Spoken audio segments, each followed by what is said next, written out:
Vyzdvihnutie čaší a možnosti žitia. Niečo nás asi straší, zažatí nášho bytia. Tak ako moja tvár nevyzerá moja duša, nič nie je ľahké a preto nás to stále skúša. Tak ako moje telo nevyzerá moja osobnosť, nič nie je isté ani zajtra, ani minulosť.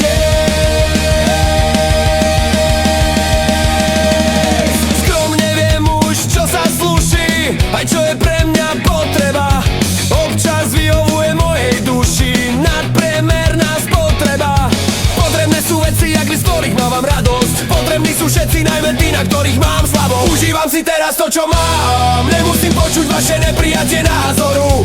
Každé moje v rámci má svoj rám, nebudem nikomu vysvetľovať fázy mojho humoru.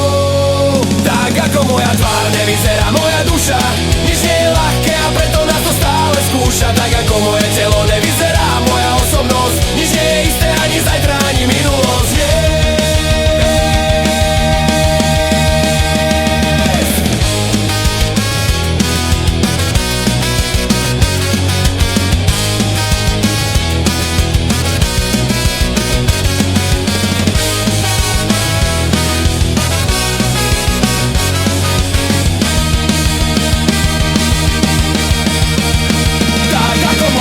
Nevyzerá moja duša, nič nie je ľahké a preto nás to stále skúša. Tak ako moje telo nevyzerá